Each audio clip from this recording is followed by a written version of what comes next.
আজকে 2026 ইংরেজি 30শে জুলাই আমরা 2026-এ মাধ্যমিক এবং দ্বাদশ দুটি যে পরীক্ষা হয়েছিল, আজকে সবার শেষে এই এক্সামিনেশন প্রসেস যেটা চলে সবার শেষে হয় আমাদের বছর পরীক্ষা। আজকে বছরের পরীক্ষার রেজাল্ট ঘোষণা করা মানে 2026-এর এক্সামিনেশন প্রসেসটা আজকে ওভার হচ্ছে, আজকে শেষ হয়ে যাবে। আমার মনে পড়ে গত বছর 2025-এ রেজাল্ট কয়েকদিন আগে আউট করেছিলাম, এবার আউট করেছিলাম 8ই মে, গতবার করেছিলাম 30শে এপ্রিল, আর গতবার 2025-এ বছর বাঁচাও যে পরীক্ষা তার রেজাল্ট আমরা আউট করেছিলাম 24শে জুলাই, আর এবারটা আউট করছি 30শে জুলাই, আজকে কয়েকদিন পরে। তো আমাদের এমনিতে এবারকার রেজাল্ট, মেইন পরীক্ষার রেজাল্ট গত 8ই মে আউট করে গেছিলাম। সেই 8ই মে যে রেজাল্ট আউট হয়েছিল সেই রেজাল্টেতে আমরা মাধ্যমিক পরীক্ষায় 84.818% পাস করেছি, আর দ্বাদশে পাস করেছিল 79.33%। এবার ওই মেইন পরীক্ষার রেজাল্ট আউটের পরবর্তীকালে আমাদের পরীক্ষা প্রসেসটা কমপ্লিট করতে গেলে আরও 3টে স্টেজ থাকে।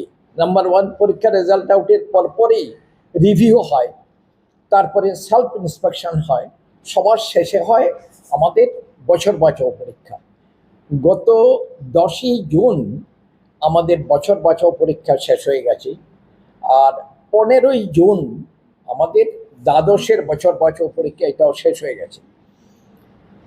তারপরে খাতা দেখা ইত্যাদি কাজ শেষ হয়ে গেল। হওয়ার পর আমাদের দেখতে পাচ্ছি বছর বাঁচাও পরীক্ষায় 2026-এ মোট পরীক্ষা দিয়েছিল 758 জন, 758।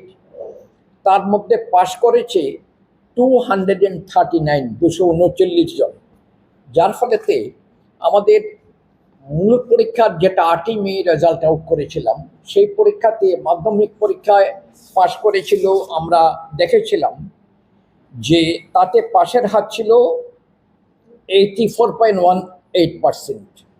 এইবার একটু বাড়াতে হলো 84.93%, অর্থাৎ প্রায় 85% হয়ে গেছে এখন 2026-এর মাধ্যমিকের পাশের হার। আর দ্বাদশে আমরা দেখেছিলাম তখন পাশ করেছিল 8ই মে, যখন মূল পরীক্ষার রেজাল্ট আউট করলাম তখন পাশ করেছিল 79.33%। আর এবার বছর বাঁচাও পরীক্ষা দিয়েছে 12-এতে, মানে দ্বাদশেতে মোট 1570 জন, 1570 পরীক্ষা দিয়েছিল। তার মধ্যে পাশ করেছে অনলি 350, মাত্র 350 জন পাশ করলো, যার ফলেতে আমাদের 12-এতে 8ই মে রেজাল্টের সময় যেই পার্সেন্টেজ অফ পাস ছিল সামান্য মাত্র তখন রেজাল্ট যখন ঘোষণা করি 8ই মে পাস করেছিল 79.33%। এবার 350 জন পাস করাতে আমার 2026-এর 12-এর মোট পাসের পার্সেন্টেজটা দাঁড়ালো 80.65%। তো রেজাল্টটা 2025 থেকে 2026-এর পার্সেন্টেজ অফ পাস ইত্যাদি একটু কমে গেছে।